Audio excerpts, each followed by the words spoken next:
우리가 보통 과학이라고 하면 아주 정확한 예측 같은 걸 떠올리잖아요. 그런데 오늘 우리가 파고들 과학은 그 정반대에 서 있어요. 예측이 불가능한 것.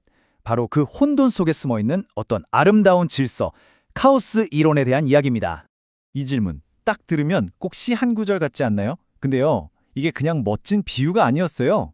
기상학자 에드워드 로렌츠가 정말 진지하게 던졌던 과학적인 질문이었습니다.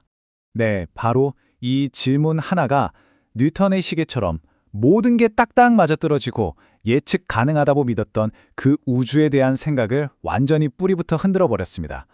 그리고 우리가 현실을 보는 전혀 다른 문을 활짝 열어젖혔죠. 사실 모든 위대한 발견이 그렇듯이 이 카오스 이론의 시작도 정말 어이없는 작은 실수 하나에서 시작됐거든요.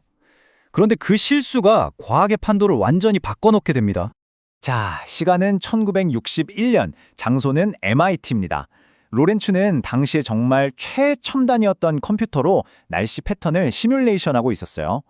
뭐 당연히 같은 모델에 똑같은 숫자를 넣으면 똑같은 결과가 나와야 정상이라고 생각했겠죠?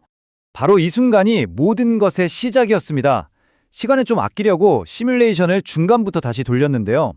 이때 원래 데이터인 0.506127 대신에 이걸 반올림해서 그냥 0.506이라고 입력해버린 거예요.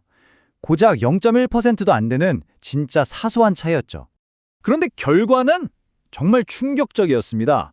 그 눈에 보이지도 않을 만큼 작은 차이가 시간이 지나면서 점점 커지더니 나중에는 완전히 다른 날씨를 예측해버린 거예요.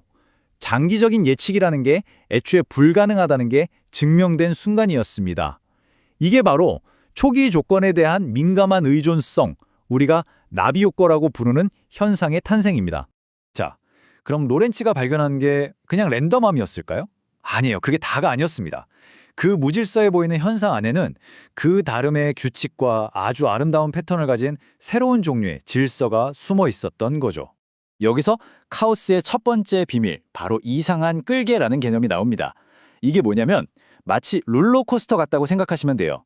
어디로 튈지 예측은 안 되지만 그렇다고 놀이공원 밖으로 날아가 버리진 않잖아요.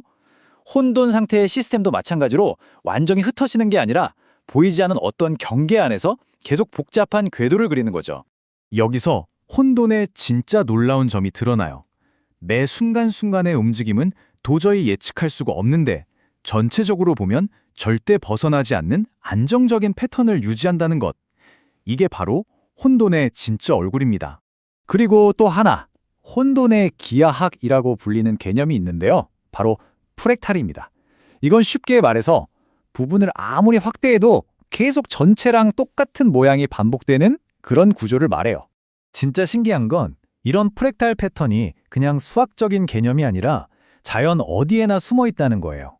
나무가 가지를 뻗는 모양, 강줄기가 흘러가는 모습, 하늘의 구름, 들쭉날쭉한 해안선까지. 이 모든 게 사실은 혼돈이 만들어낸 거대한 예술 작품이었던 셈이죠. 자, 이제 미스테리의 다음 장으로 한번 넘어가 볼게요.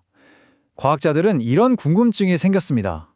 질서정연하던 시스템이 혼돈 속으로 빠져드는 그 과정, 그것도 그냥 무작위일까? 아니면 여기에도 뭔가 보편적인 법칙이 숨어 있을까? 1970년대에 물리학자 미첼 파이겐바움이라는 사람이 바로 이 질문에 완전히 사로잡혔습니다. 그는 아주 단순한 시스템들이 어떻게 점점 복잡해지다가 혼돈 상태로 변해가는지 그 과정을 정말 집요하게 파고들었죠.